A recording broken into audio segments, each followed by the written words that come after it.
bagimu ya Tuhan. Amin. Dan kami semua setelah siap untuk mendengar kebenaran firman Tuhan, kami berjalan di tengah dunia yang gelap ini, sehingga ketika firman Tuhan disingkapkan, maka kami memperoleh jalan terang untuk dapat sampai kepada Bapa di surga. Terima kasih Bapa, berfirmanlah Tuhan atas kami, karena kami semua sudah siap untuk mendengarkannya. Dalam nama Yesus kami berdoa dan mengucap syukur. Haleluya. Yang percaya dan diberkati Tuhan katakan amin. Amin. Beri sorak-sorai kemuliaan bagi Tuhan. Amin. Luar biasa. Tema kita yang terakhir part 3, gereja harus menang dalam menghadapi antikris. Amin. Kita sudah mempelajari dari part 1 dan 2, kemudian kita yang terakhir yang ketiga. Sebenarnya banyak hal yang bisa diungkapkan lewat kitab Wahyu ini.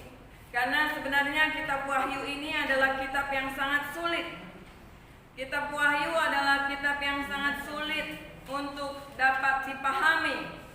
Tetapi di akhir zaman semakin dibukakan oleh Tuhan supaya setiap orang mengetahui apa yang sedang terjadi.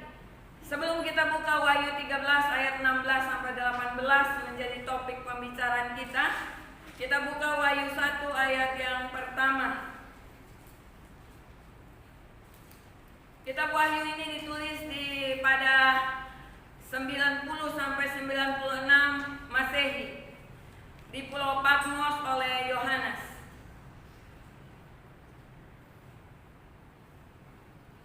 Wahyu 1 ayat 1.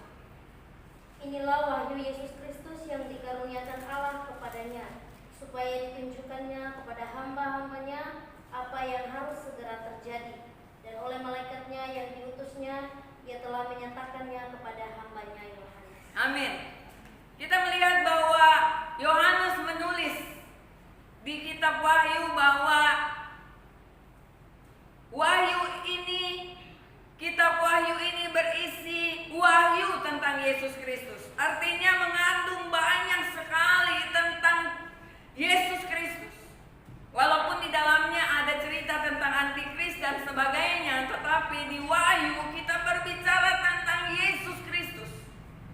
Amin. Dan di sini dikatakan apa yang harus segera terjadi.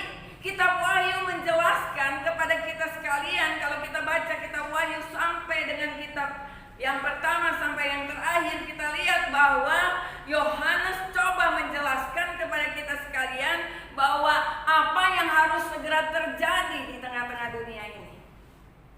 Nah, itu diwahyukan oleh Yohanes saat ia ada di Pulau Patmos. Dia memberitahukan kepada gereja, 7 jemaat gereja.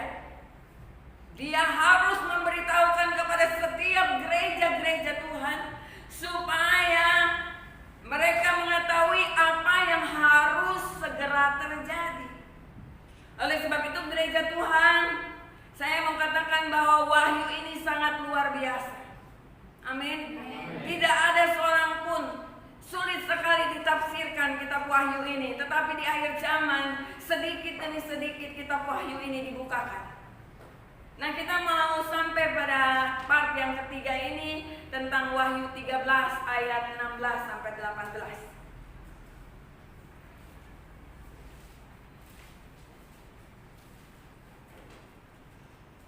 Wahyu 13 ayat 16 sampai 18. Dan ia menyebabkan sehingga kepada semua orang, kecil atau besar, kaya atau miskin, merdeka atau hamba, diberi tanda pada tangan kanannya atau pada dahinya, dan tidak seorang pun yang dapat membeli atau menjual selain daripada mereka yang memakai tanda itu, yaitu nama binatang itu atau bilangan namanya. Yang penting di sini ialah hikmat. Barang siapa yang bijaksana, baiklah ia menghitung bilangan binatang itu, karena bilangan itu adalah bilangan seorang manusia, dan bilangannya ialah 660. Amin. Demikian firman Tuhan.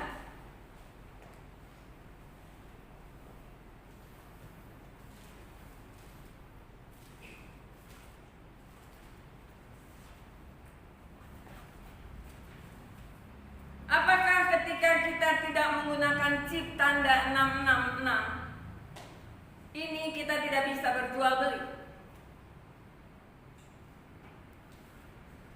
Wahyu 13 ayat 16 sampai 18 ini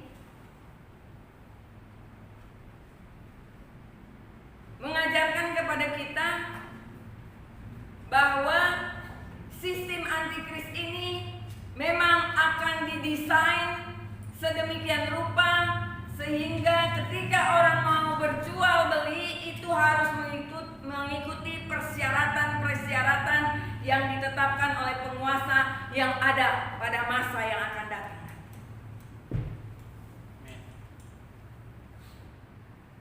Kita mau mempelajari kitab Wahyu 13 ini supaya Bapak Ibu Saudara memahami, karena kitab Wahyu yang dibukakan oleh Tuhan bukan membuat kita menjadi takut, amin. Amin. Tetapi membuat kita menyadari bahwa di Wahyu 1 ayat 1 dikatakan bahwa apa yang akan harus terjadi.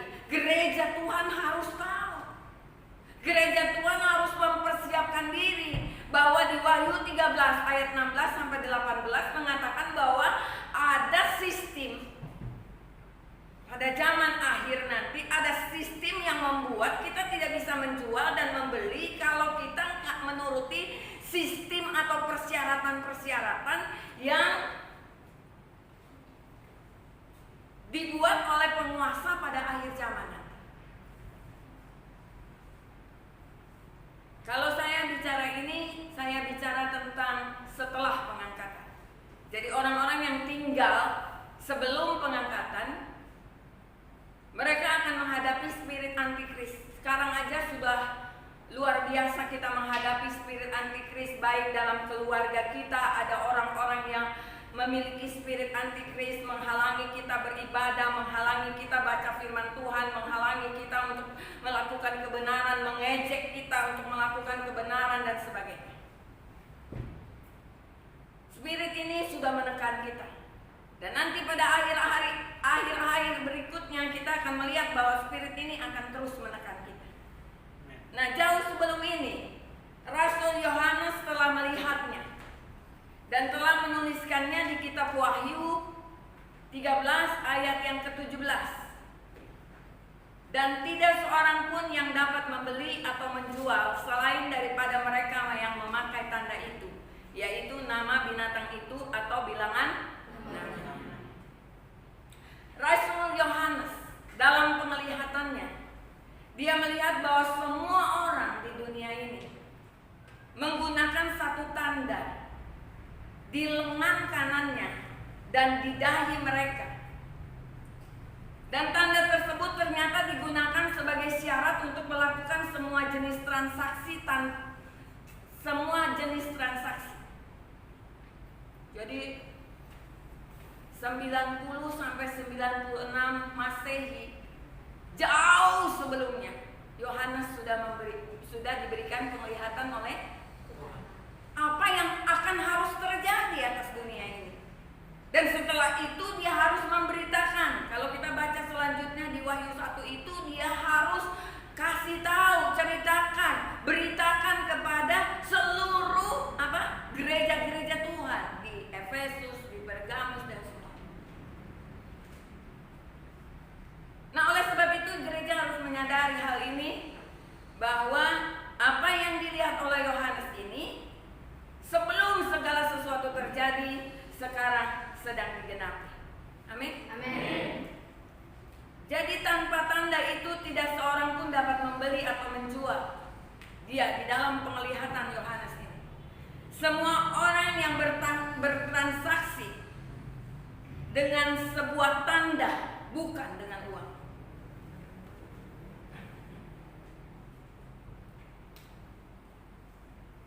Apa yang Rasul Yohanes lihat ternyata secara bertahap telah digenapi hari-hari ini. Itu artinya kita hidup di akhir, dan Tuhan Yesus akan datang untuk yang kedua kalinya. Dan setelah itu antikris akan muncul dalam perpolitikan dunia dan akan menjadi diktator yang terakhir yang sangat kejam.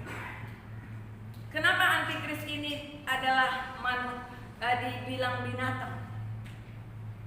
Karena antikris ini adalah manusia yang bertabiat binatang buas.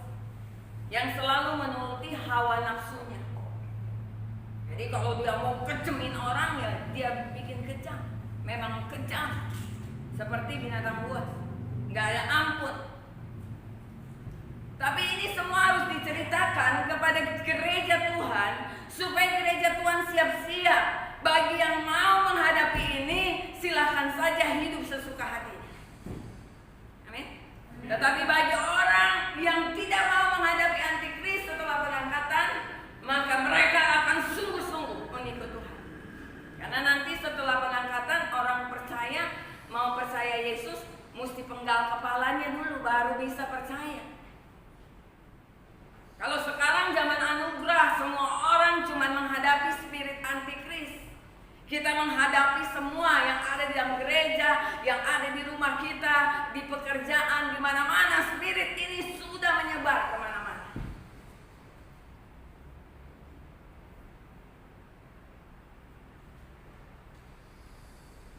Jadi perkembangan ID card. Saya akan menceritakan bagaimana proses ini bisa berlangsung. Karena dalam penglihatan Yohanes tidak dijelaskan prosesnya. Tetapi kalau ketika firman semakin hari semakin dibukakan oleh Tuhan, maka kita melihat bahwa proses yang sedang terjadi ke arah sana semuanya. Ke arah tanda yang akan dibuat oleh antikris dengan sistemnya, supaya orang nggak punya tanda itu nggak bisa berjual beli. Tapi gereja Tuhan sudah dipersiapkan oleh Tuhan untuk memahami hal ini. Saya mulai dengan kartu identitas. Ya, yang KTP adalah salah satu tanda akhir zaman yang akan memenuhi nubuatan Alkitab. KTP zaman dulu banyak dipalsukan, jadi bisa dibuat beberapa orang dengan satu KTP. Tetapi berikutnya dibuat lebih canggih lagi dengan eKTP elektronik. Tapi terakhir gagal juga karena apa? Karena banyak korupsi di sana. Nah, pada zaman Nehemia juga sudah terjadi sebenarnya bahwa setiap orang harus punya identitas ketika dia harus pergi keluar tinggalkan satu negara. Kita buka Nehemia 2 ayat 7.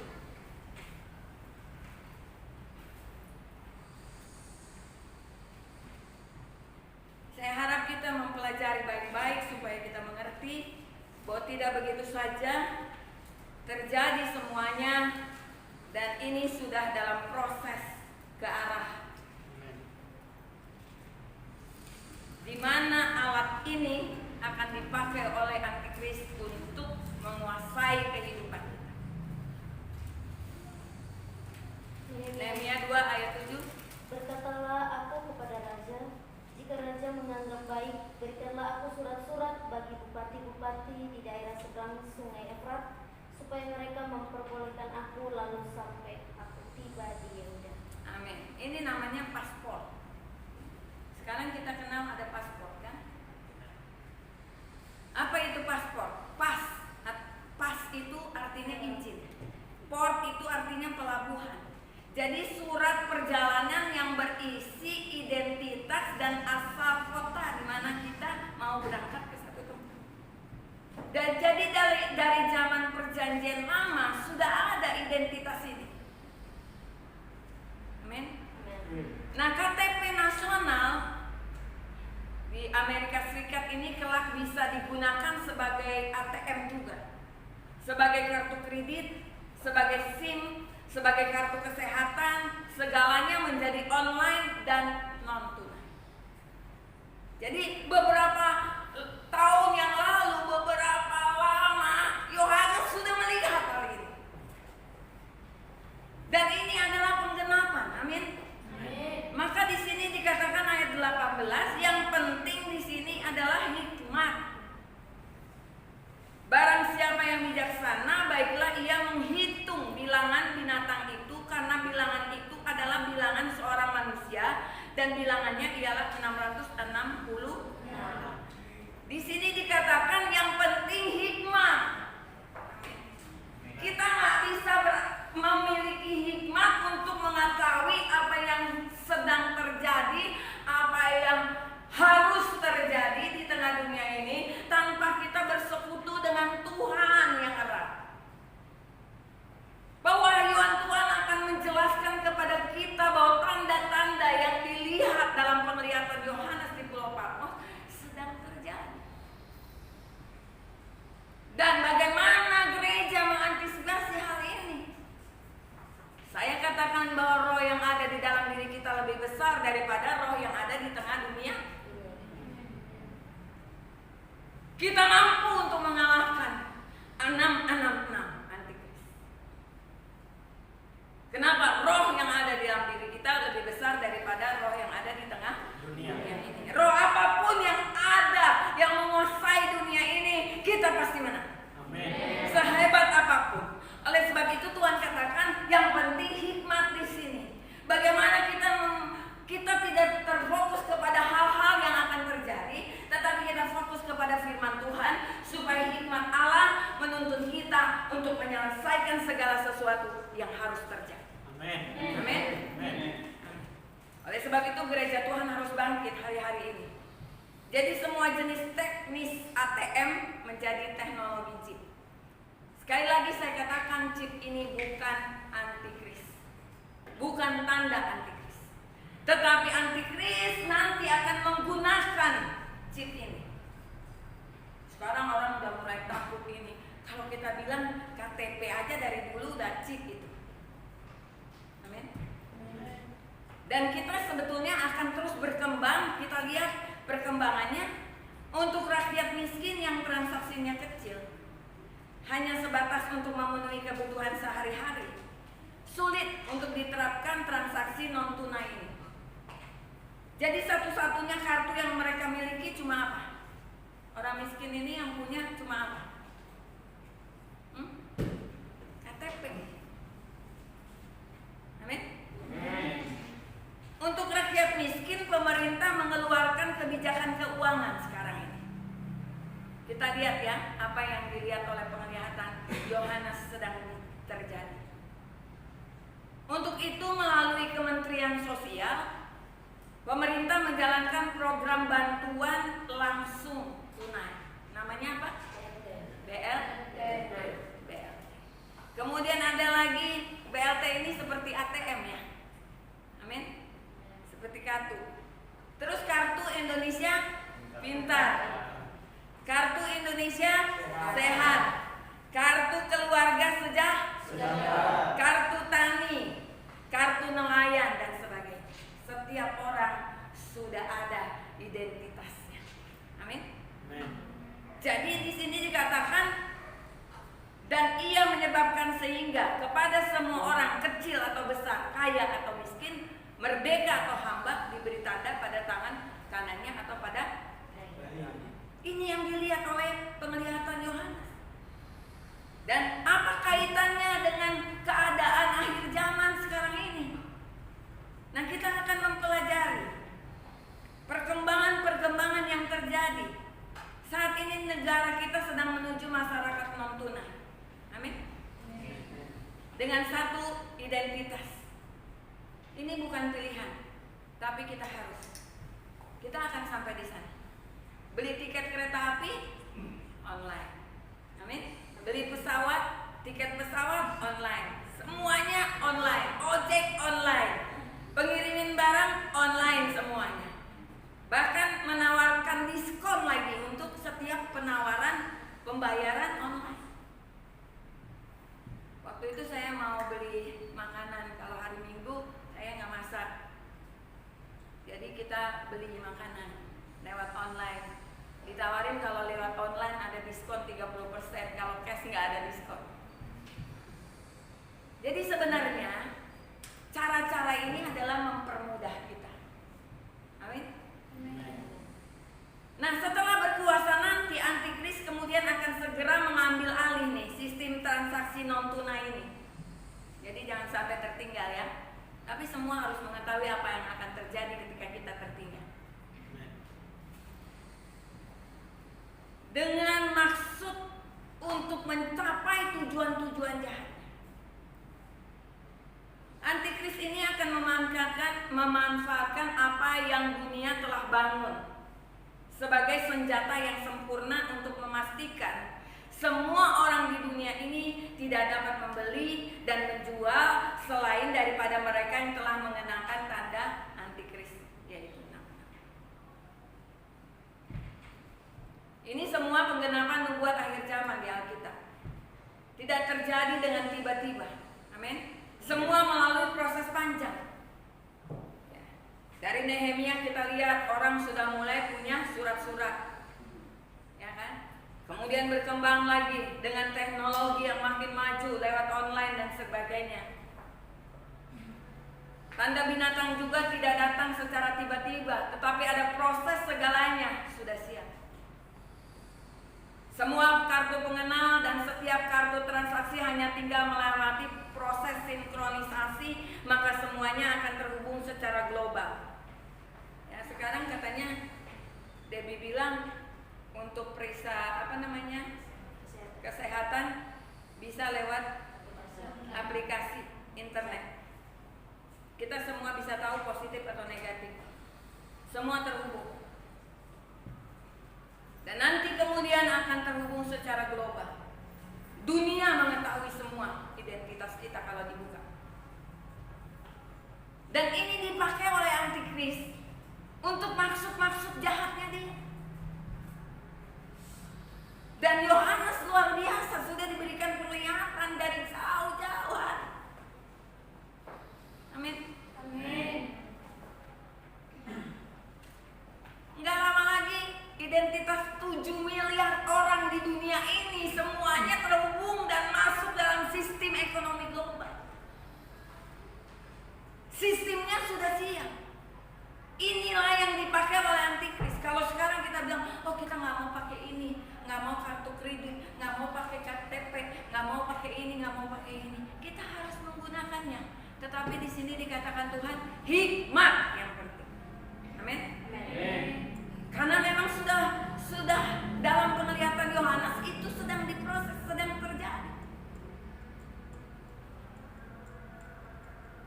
Dengan jaringan internet yang terhubung ke seluruh dunia, ke hampir semua komputer dan gadget, kita hidup di mana sudah dimungkinkan bagi suatu kekuasaan yang terpusat untuk merampas semua kendali dan identitas transaksi perbankan dan transaksi jual beli di seluruh dunia.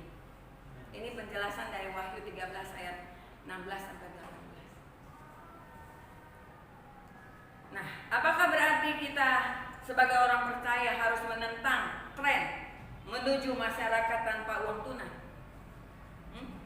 Dan menghindari pemakaian kartu-kartu elektronik? Tentunya tidak. Kita gunakan ini untuk mempermudah kok. Ya, sekarang mau beli buku takut Covid lewat online bisa. Takut Covid beli makanan lewat online bisa. Mempermudah. Tapi iblis menggunakannya untuk menghancurkan kita. Amin. Teknologi ini sebenarnya nggak jahat. Bahkan sangat nyaman dan membantu. Satu-satunya cara yang dapat kita lakukan adalah mengenal kebenaran. Amin. Sebagai orang percaya jangan pernah menaruh pengharapan dan berfokus pada keuangan kita dan pada sistem-sistem dunia ini. Semua sistem yang dibangun di dalam dunia ini, sekalipun saat ini bertujuan untuk kebaikan, namun nanti akan digunakan oleh antikris untuk maksud-maksud jahatnya. Di hari-hari terakhir ini, mulailah lebih fokus kepada Kristus sang kebenaran itu. Amin. Di Wahyu 1 ayat 1, fokus kita pada kebenaran. Tetapi kita harus tahu situasi yang sedang terjadi lewat penglihatan Yohanes.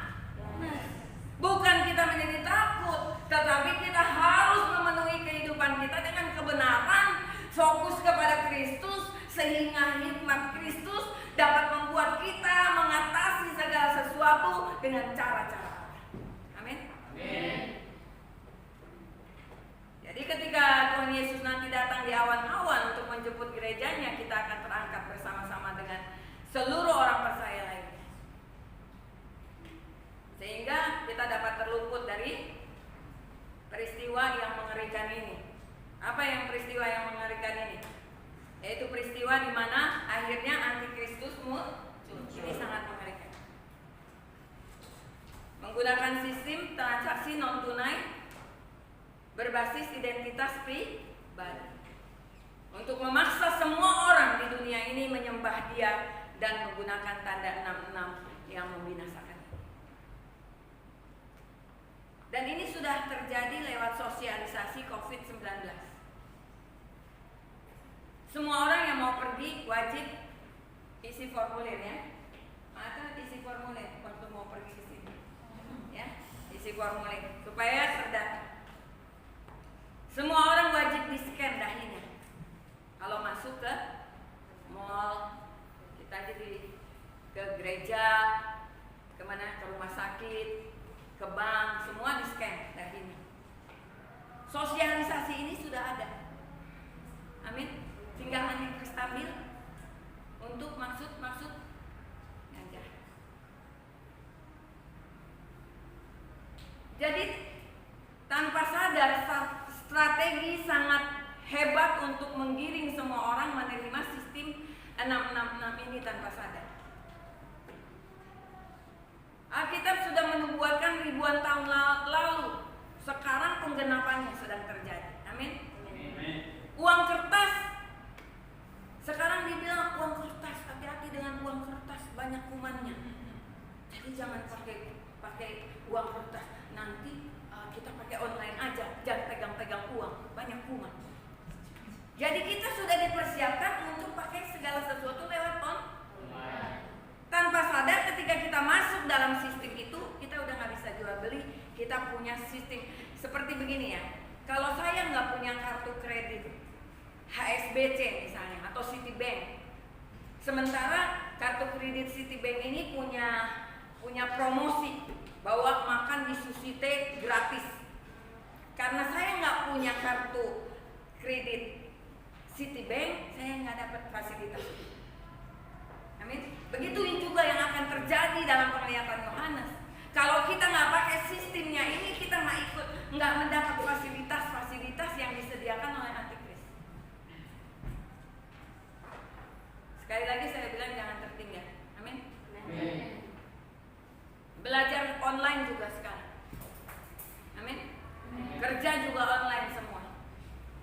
Jadi semua orang udah terdata, semua orang udah terkontrol. Kita nggak bisa menghindar. Semua orang nanti yang punya tanda 66 ini punya fasilitas yang lebih daripada orang yang nggak punya.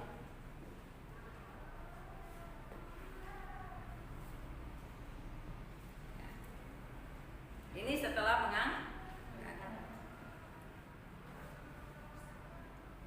kata bahasa Yunani dalam Alkitab untuk tanda binatang ini CHA,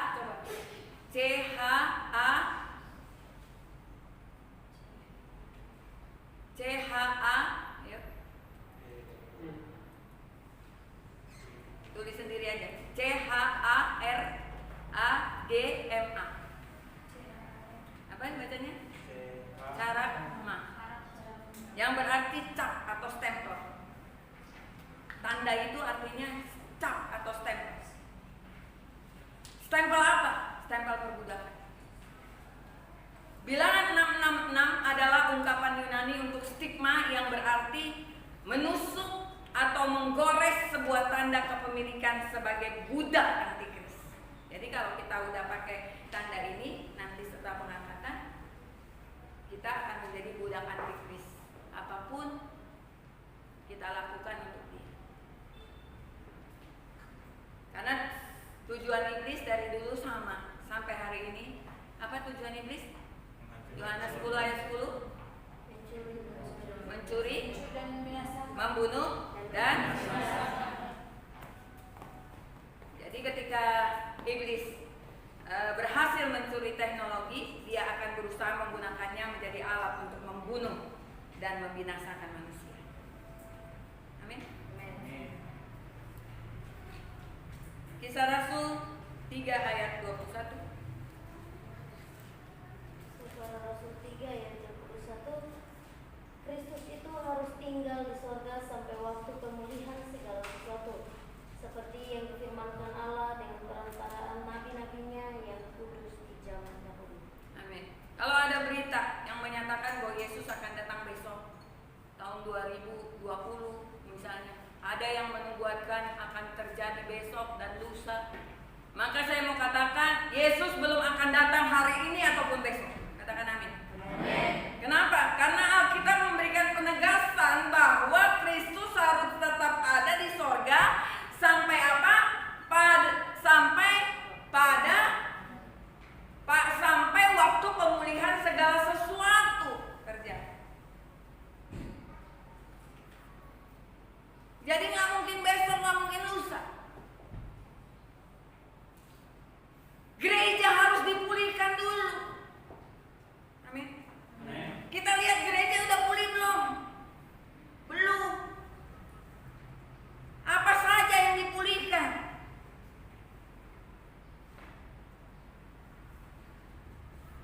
Kita bisa lihat dari Lukas 15 ayat 11 sampai ayat yang ke-31, cerita tentang anak hilang. Peranan gereja itu sangat penting untuk akhir zaman. Amin. Bukan gereja diangkat begitu saja kemudian dibiarkan orang berdosa. Tidak. Gereja dipersiapkan untuk membawa orang-orang berdosa dalam pertobatan, dalam keselamatan. Amin. Gereja nggak lepas tangan untuk setiap orang yang berdosa, keluarga kita, saudara-saudara kita yang harus dipulihkan. Oleh sebab itu Yohanes diberikan penglihatan bahwa segala sesuatu akan terjadi seperti ini, dijelaskan dan ceritakan kepada gereja-gereja, 7 gereja di Asia Kecil, diberitakan kepada mereka untuk gereja mempersiapkan diri. Dan dikatakan bahwa kesucian akan makin besar, tetapi kejahatan akan makin besar. Gereja harus jadi terang. Amin. Gereja harus menyelamatkan orang-orang berdosa ini dulu. Gereja harus bergerak. Sekarang ini aja hamba-hamba Tuhan, calon-calon hamba Tuhan memuji Tuhan aja lemes-lemes semua. Gimana Yesus mau datang? Satu pun gak akan bisa diangkat. Amin. Jadi terjadi pemulihan segala sesuatu dulu, baru Tuhan datang. Pemulihan buat gereja. Gereja mulai memenangkan jiwa-jiwa, mulai terjadi kebangunan rohani. Orang yang belum diselamatkan. Bukan begitu saja. Kasihan deh kamu, nggak diangkat. Dadah, aku berangkat. Nggak begitu. Gereja bertanggung jawab. Amin. Inilah peranan gereja yang penting. Kita bukan hanya sekedar datang ibadah dengan firman Tuhan, tetapi kita menjadi gereja yang kuat. Amin. Gereja yang bercahaya di tengah dunia ini. Roma 8.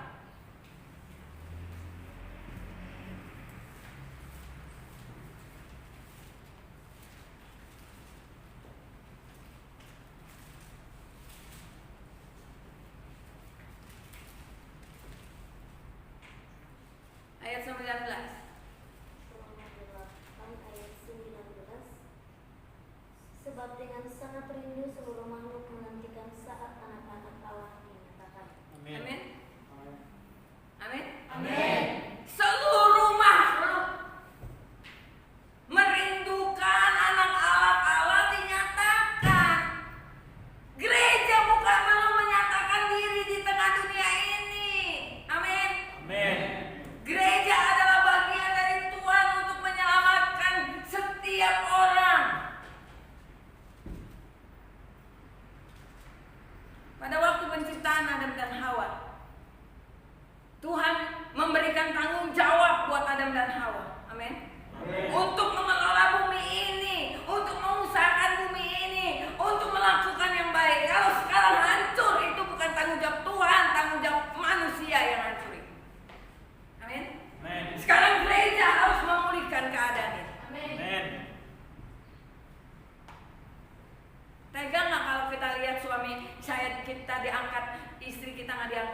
atau suami kita diangkat, suami kita nggak diangkat.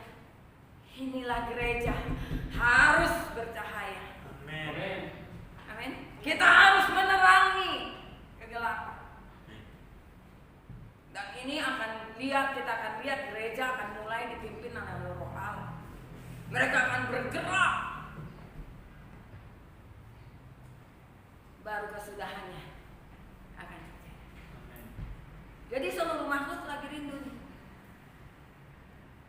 untuk menantikan saat anak-anak Allah dinyatakan. Kalau kita cuma mikirin kebutuhan kita sehari-hari, cuma mikirin keselamatan kita sendiri, wah, Tuhan gak bisa pakai kita sebagai gereja akhir zaman. Amin. Pemulihan kembali seperti keadaan sebelum ada dosa, sebelum ada pemberontakan, seperti saat permulaan penciptaan. Ini yang Tuhan mau lakukan. Ayo gereja Tuhan siap. Amin. Minggu depan Loyola lagi nyanyi. Amin. Amin. Apa yang Tuhan sedang pulihkan saat ini? Saya cepat saja. Yang pertama, pemulihan hubungan kita dengan Bapa. Ya, nanti bisa dibaca di Lukas 15 ayat 11 sampai 31. Cerita tentang anak yang hilang.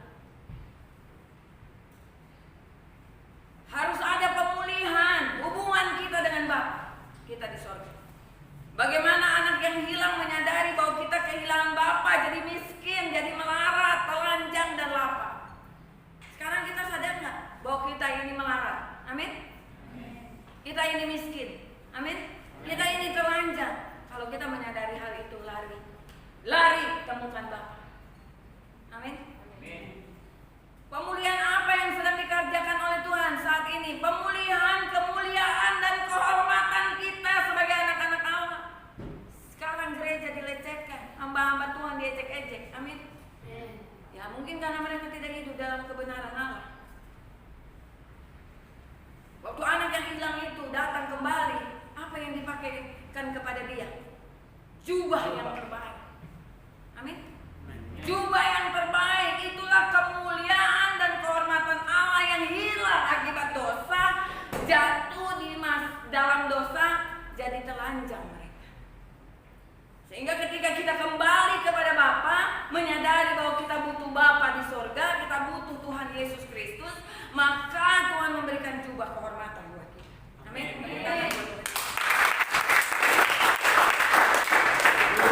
Kita mau dipulihkan. Gereja Tuhan. Amin. Kita tidak dilecehkan oleh orang-orang di luar, bahwa kita adalah gereja Tuhan yang bangkit untuk menjadi terang. Kalau di keadaan gelap, tiba-tiba kita nyalain lampu, kegelapan langsung hilang. Kehidupan kita harus punya insting ilahi, harus punya karakter ilahi. Terang Tuhan ada dalam diri kita, sehingga ketika kita berada di dunia yang gelap, mereka bisa melihat terang itu dinyatakan. Amin. Jangan suam-suam kuku gereja, maka nanti akan terjadi penderitaan. Penderitaan yang hebat, bukan sekedar gempa bumi, bukan sekedar kelaparan, ekonomi, tapi sakit penyakit yang akan melanda kehidupan kita, supaya setiap orang matanya tertuju kepada Tuhan. Amin. Yang ketiga, pemulihan hak sebagai ahli waris. Ketika anak yang hilang itu kembali, ditaruhin apa? Dipakein apa? Cincin. Lambang apa cincin itu? Lambang meterai. Dan hak sebagai ahli waris. Bapaknya meninggal, pasti dia dapat haknya sebagai ahli. Kita akan mewarisi kerajaan Allah. Amin. Ahli waris kerajaan Allah, maka dimeteraikan dengan cincin. Kita orang terhilang semua. Amin. Kita membutuhkan kembali kepada Bapa. Karena kita menyadari bahwa kita telanjang, kita miskin, kita menderita, kita sengsara.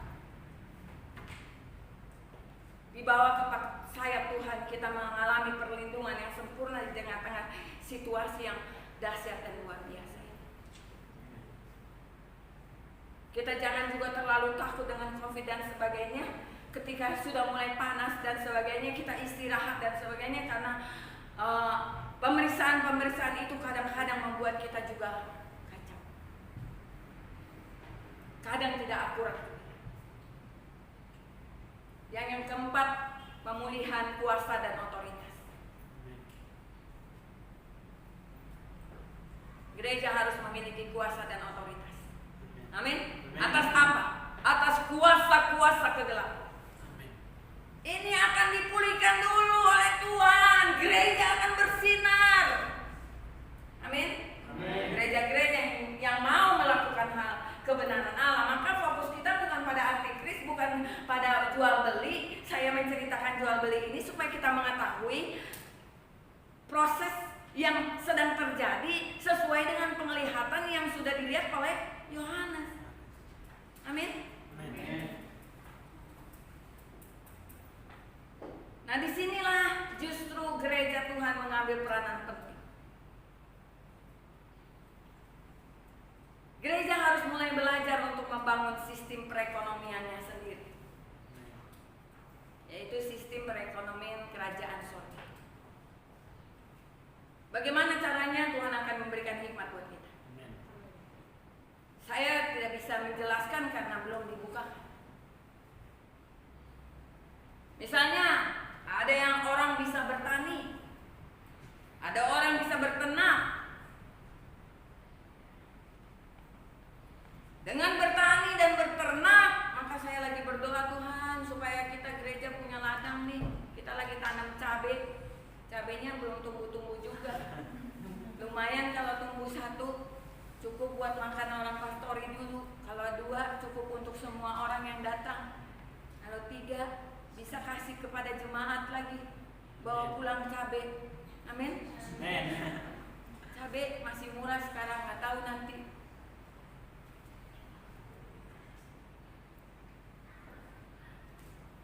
Sehingga kita bisa memenuhi kebutuhan kita sendiri tanpa harus bergantung kepada mata uang yang dipaksakan oleh penguasa antikris.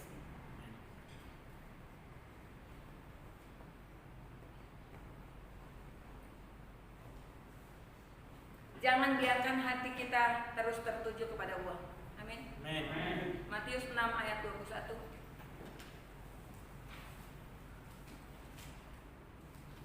Matius pasal 6 ayat 21. Karena di mana hartamu berada, di situ juga hatimu berada. Amin. Di mana hartamu berada, Di situ juga hatimu berada. di situ juga hatimu Berada. Kalau hati kita tertuju kepada harta, maka hati kita tidak dipenuhi oleh Kristus. Amin. Tapi kalau hati kita dipenuhi dengan Kristus, kita akan mencari kebenaran itu seperti harta yang terpendam.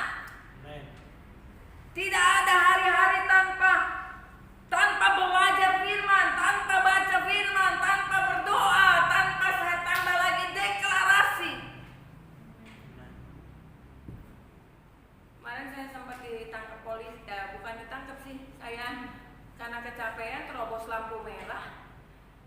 Saya nggak lihat itu lampu merah, saya terobos. Saya pikir saya nggak berdosa kan di jalanan.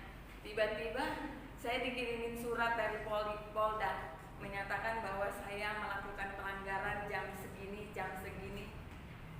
di mana, di tempatnya, di titik mana, dan saya harus laporin. Kita seringkali nggak sadar kalau kita sudah berbuat dosa sekian banyak. CCTV Allah melihat semua dosa kita. Amin. Dan saat penghakiman Allah kita diberitahu bahwa kita dosa. Oleh sebab itu kebenaran Allah setiap hari menuntun kita. Amin. Untuk terus mengalami perubahan demi perubahan dalam kehidupan kita. Ya, saya tidak sadar kalau saya melakukan pelanggaran lalu lintas, tiba-tiba datang surat panggil saya untuk sidang tanggal 18 September. Kemudian saya harus bayar denda sebanyak 500.000. Tapi kalau saya udah bayar denda, saya udah selesaikan, kemudian. Nah, waktu itu saya doa, saya nyembah Tuhan, terus saya deklarasi, saya bilang, Tuhan, setiap urusan polisi biarlah selesai di dalam nama Yesus. Karena saya pergi ke kantor ke Polda yang di Tebet itu, dia bilang, ya Bu, kalau lapor lewat internet belum tentu bisa diurusin cepet Bu, kan banyak yang melakukan pelanggaran, kita nggak bisa baca semua. Waduh, saya bilang ini bisa terkatung-katung, saya cuma mikirin ini doang. Jadi waktu saya nyembah Tuhan, saya deklarasi, saya katakan, Tuhan, semua urusan polisi selesai hari ini di dalam nama Yesus. Jam 1 lewat 13 menit, jam 1 lewat 12 menit, time saya udah selesai deklarasi. 1 lewat 13 menit, saya lihat di email saya, Ibu silakan bayar. Gila, selesai, saya nggak perlu bundar-bandir ke kantor polisi. Amin. Sekarang kita main telepon aja langsung bisa kelihatan.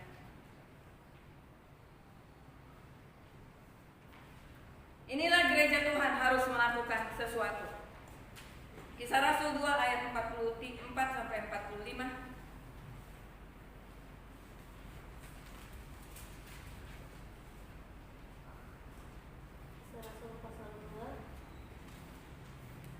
Kisah Rasul 4 ayat 3. Kisah Rasul 2 ayat 44 sampai 45.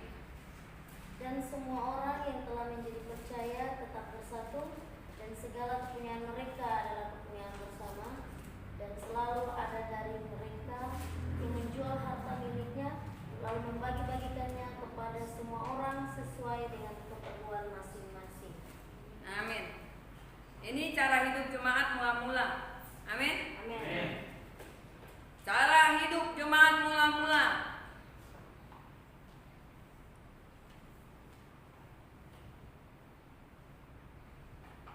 Kisah Rasul 4 ayat 34. Tuhan akan memulihkan gerejanya. Katakan amin. Amin. Oleh sebab itu fokus kita bukan kepada uang, tetapi kepada kebenaran Allah. Di mana hatimu berada, di situ hatimu. Di mana hartamu berada, di situ hatimu berada. Hati kita ada di mana? Hati kita ada di dalam kerajaan Sorga.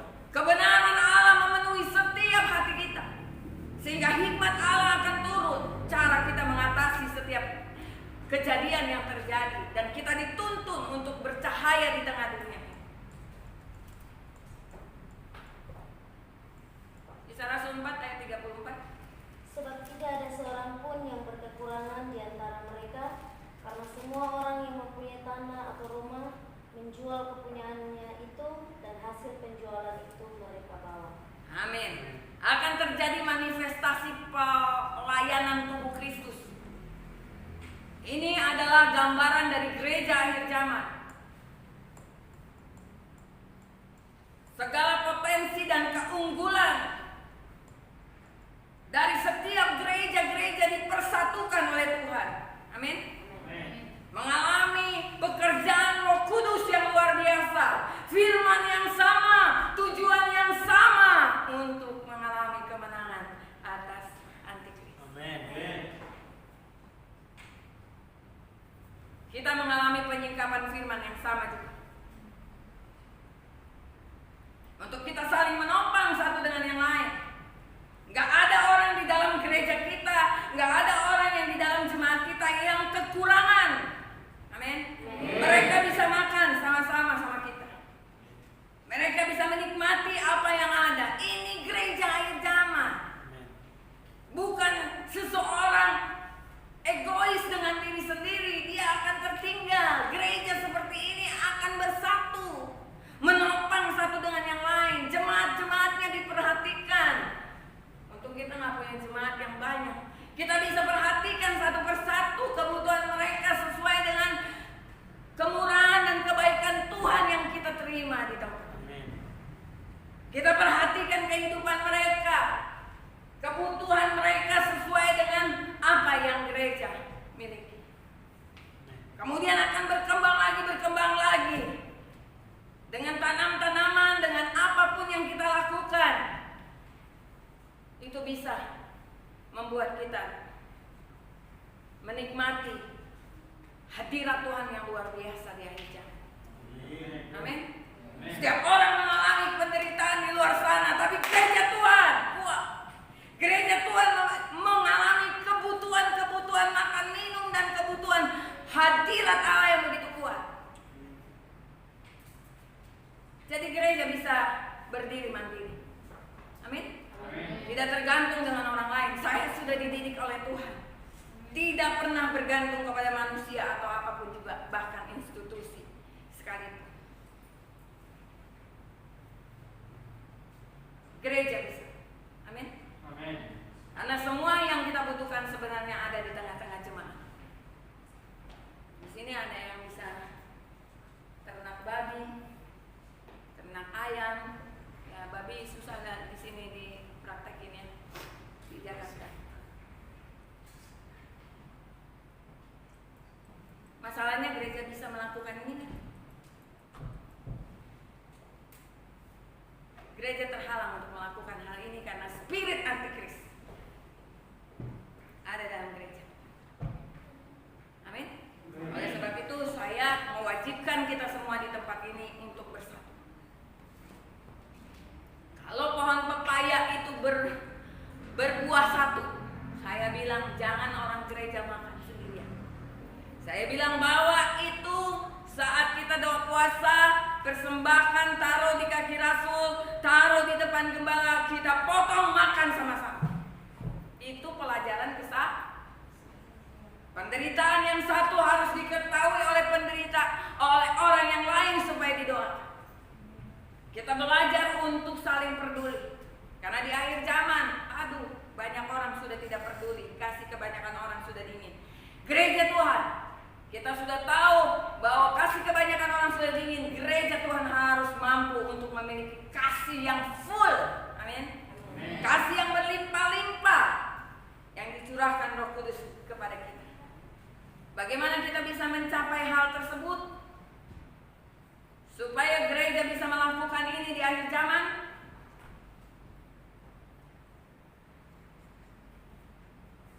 Sementara spirit antikris sudah masuk, bukan hanya memenuhi jemaat Tuhan, tetapi pemimpin-pemimpin gereja. Amin. Punya agenda sendiri. Dia buka pelayanan untuk apa? Mereka punya agenda sendiri, bukan agenda Tuhan. Oleh sebab itu Paulus memberi penegasan kepada jemaat di Filipi supaya kita belajar untuk memiliki pikiran, perasaan, dan kehendak Kristus dalam kehidupan. Amin. Ayo jangan ngantuk.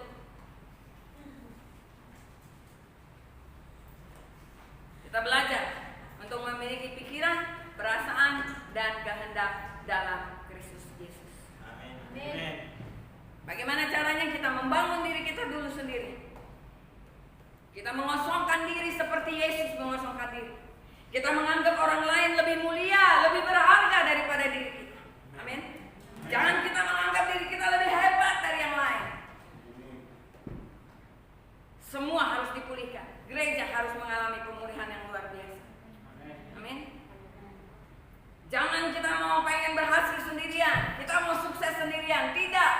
Gereja GSA satu sukses, semua sukses. Amin. Tepuk tangan buat Tuhan. Satu orang makan, semua harus makan. Amin. Kasih ilahi harus memenuhi hati kita dan pikiran. Inilah yang membuat kita semakin melekat kepada Tuhan. Jangan pernah takut untuk menghadapi segala sesuatu yang akan terjadi ke depan. Karena Tuhan sudah memperlengkapi kita. Ya, firman Tuhan akan terus dibukakan. Kita Wahyu ini dibukakan untuk membuka tentang Yesus Kristus, bukan membuka tentang antikris. Ya, memang kita harus mengetahui situasi dan keadaan di mana gereja harus berperan menghadapinya. Dan saya akhiri part 3 ini. Jadi kita sudah mulai part 1, 2, dan 3. Inilah yang terakhir. Yang pertama, hidup kita harus bebas dari mamon. Untuk menghadapi antikris kita harus bebas dari mamon. Cukupkanlah dengan apa yang ada padamu. Kita tutup dengan firman Tuhan Ibrani 13 ayat 5.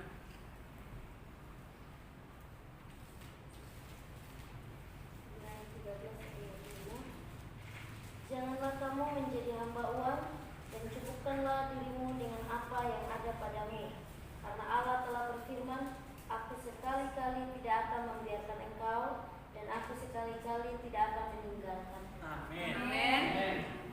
Jangan kita jadi hamba uang, cukupkan apa yang ada padamu. Amin. Kita mulai diberkati oleh Tuhan dengan jualan susu kedelai, terus bisa mencukupi kebutuhan gereja sedikit demi sedikit. Amin. Perkara besar akan diberikan oleh Tuhan apabila kita saling menopang satu dengan yang lain. Amin. Kita terus maju di dalam Tuhan. Amin. Jadi yang pertama adalah bagaimana gereja harus menang dalam menghadapi antikris. Yang pertama adalah jangan cinta uang. Itu di part yang satu. Yang part kedua adalah hidup dipimpin oleh Roh Allah. Amin. Dan part ketiga untuk mengatasi jual beli, gereja harus saling menopang satu dengan yang lain. Amin. Amin. Ke depan kita akan menghadapi hal-hal yang sangat-sangat sulit. Tetapi apabila gereja sudah mulai bersatu, gereja sudah mulai menopang, maka saya percaya bahwa kita bisa melalui semuanya ini. Kemudian pada waktu pengangkatan kita bisa diangkat bersama dengan Kristus. Amin. Jangan putus asa ketika kita harus tertinggal, tetapi bayarannya terlalu mahal kalau tertinggal, karena pasti ada aniaya sangat besar ketika kita meyakini bahwa Yesus adalah Tuhan bagi keselamatan kita. Tapi saat ini kita hidup dalam anugerah Tuhan. Kita hanya menghadapi spirit antikris yang menyakiti, melukai, ya. Tetapi kalau kita ada dalam kebenaran Allah, pasti kita bisa mengatasi ini. Amin. Oleh sebab itu, fokus kita kepada kebenaran. Amin. Amin. Dan biarlah firman Tuhan dibukakan pada minggu-minggu yang akan datang. Tuhan memberkati kita. Mari kita berdoa. Bapa Surgawi, terima kasih untuk kebenaran Allah yang dibukakan pada siang hari ini. Biarlah gereja Tuhan boleh bangkit ya Tuhan, menyadari bahwa segala makhluk di tengah dunia ini saat ini menantikan anak-anak Allah dinyatakan. Kami adalah anak-anak Allah dalam gereja Tuhan. Biarlah karakter ilahi ada dalam kehidupan kami. Kami tidak tertuju kepada uang. Hidup kami bukan untuk mencari uang, tapi hidup kami untuk mencari kebenaran Allah. Ketika kebenaran Allah memenuhi seluruh kehidupan kami, kami memiliki karakter ilahi, karakter Allah memenuhi seluruh kehidupan kami, dan banyak jiwa bisa diselamatkan bagi Tuhan, dan Allah memenuhi segala kebutuhan kami. Dia sekali-kali tidak akan meninggalkan kami, dan sekali-kali tidak akan membiarkan kami. Kebenaran Allah yang utama dalam kehidupan kami. Maturaikan setiap firman yang sudah disampaikan dari part 1, 2, dan 3 kepada seluruh jemaat Allah, bahkan setiap orang yang nonton YouTube ini. Biarlah mereka boleh menyadari dan mempersiapkan diri sebagai gereja Tuhan untuk siap mengalami kemenangan di dalam Tuhan. Di dalam nama Tuhan Yesus kami telah berdoa dan mengucap syukur. Haleluya. Yang percaya dan diberkati Tuhan katakan Amin. Beri